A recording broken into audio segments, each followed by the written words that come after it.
చెప్తున్నామా లేదా? చిన్నప్పుడు మా అమ్మగారు డ్వాక్రా సంతకం పెట్టాలి.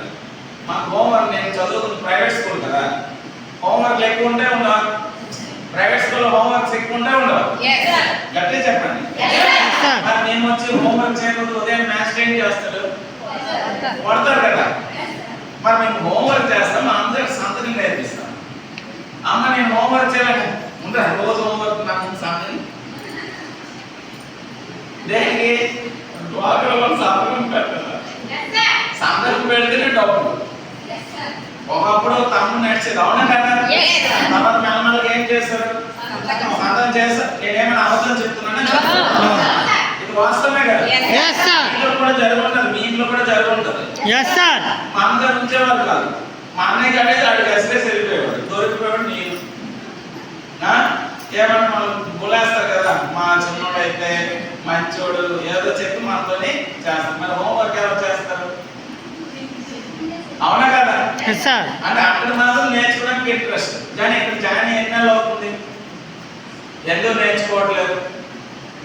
ఎందుకంటే బిజినెస్ మనం ఏం పెట్టలేదు కాబట్టి. అవునా కదా?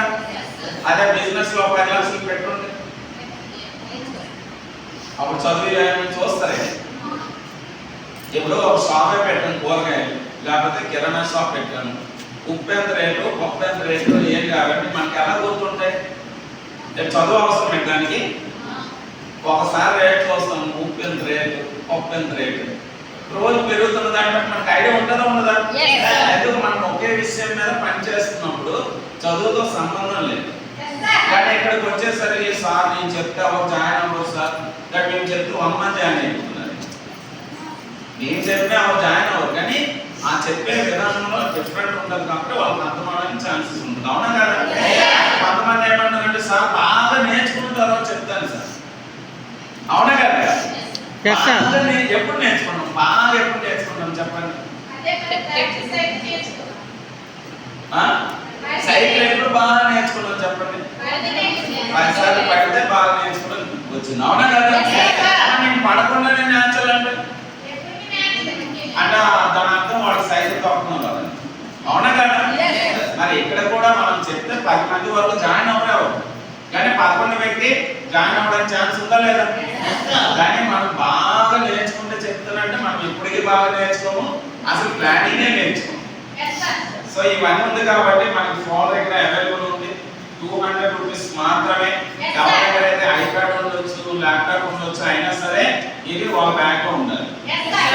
ఇప్పుడు నేను కూడా తీసుకుంటున్నాను. నా దగ్గర ఐప్యాడ్ ఉంది, ల్యాప్టాప్ ఉంది, అన్నీ ఉన్నాయి, కానీ నాకు కూడా ఇది అవసరం. ఓకేనా ఫ్రెండ్స్? అలా నేనేంటి ఎక్కువ ప్లాన్స్ చేశాను, కానీ చేసిన ఒక ప్లాన్స్ అయినా నాకు ఇది అవసరం. అవునా కదా? ఇక్కడ ఇంపార్టెంట్ మన దగ్గర ఈ టూల్ అనేది ఉండాలి. ఓకేనా ఫ్రెండ్స్? సో దీంట్లో ఎంత ఈజీగా ఇచ్చారు చూడండి. ఏమైనా కష్టమైన ఉందా?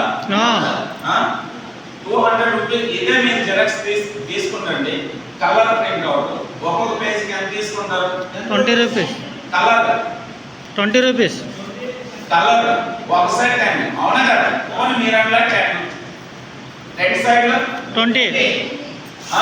20 ఎన్ని పేజెస్ ఉన్నాయి దీంట్లో? 20 ఉన్నాయా? Yes sir. అంటే ఎంత అవుతుంది? 400. మీకు ఇది ఎవరో బెస్ట్ అన్నమాట. మీరు జెరాక్స్ తీసుకోండి, కలర్ జెరాక్స్. ఇది చూడండి, ఆయిల్ పేపర్ ఇది. అవునా కదా? క్వాలిటీ కూడా రాదు. ఇంకా క్వాలిటీ రాదు. 200 ఇస్తున్నాము, ఇది మనకు చీప్ కనిపిస్తుంది. ఇదే దీనికి ఏదో ఆఫర్ పెట్టే వాళ్ళు కానీ వెళ్ళిపోతారు. ఇది తీసుకుంటే మీకు అల్లరి ఫ్రీ అంటే ఆఫ్ చేసి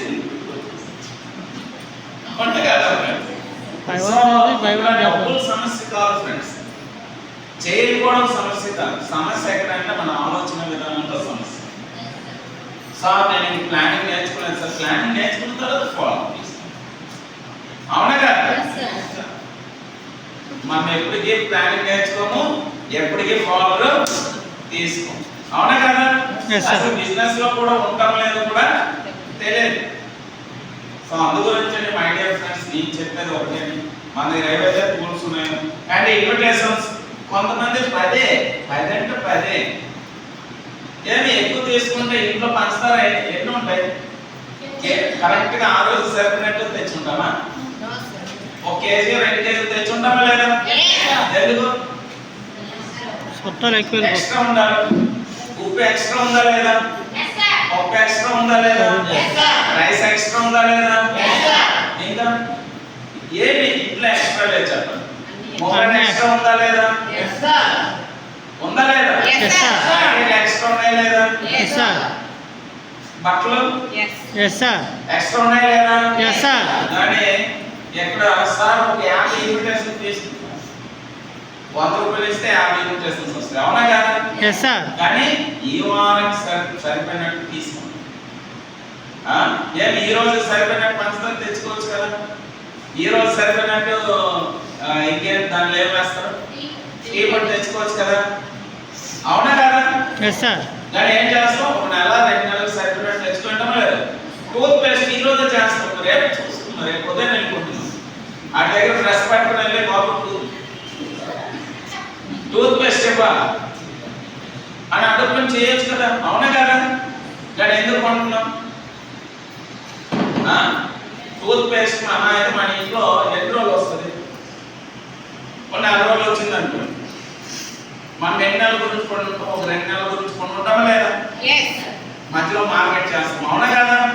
అక్కడ ఎవరైనా చెప్తున్నారా మీ ఇంట్లో టూత్ పేస్ట్ అయిపోయింది, టూత్ పేస్ట్ కొనండి, టీ కూడా అయిపోయింది, టీ కూడా కొనండి. కానీ ఇక్కడ ప్రతి వారం కూడా చెప్తుంటే ఇన్విటేషన్స్ కొనండి కొనండి కొనండి. సార్ నా దగ్గర ఉన్నాయి సార్, నా దగ్గర ఉన్నాయి సార్. ఎందుకు ఉండవు? ఏ వారంలో పోతే ఇన్విటేషన్స్ ఎక్కడికి వెళ్తాయి? అక్కడే ఉంటాయి. అవునా కదా ఫ్రెండ్స్? అదేవిధంగా ఇదండి లిటరేచర్. చూడండి మరి లిటరేచర్ ఎవరు వాడుతున్నారో లేదో తెలియదు.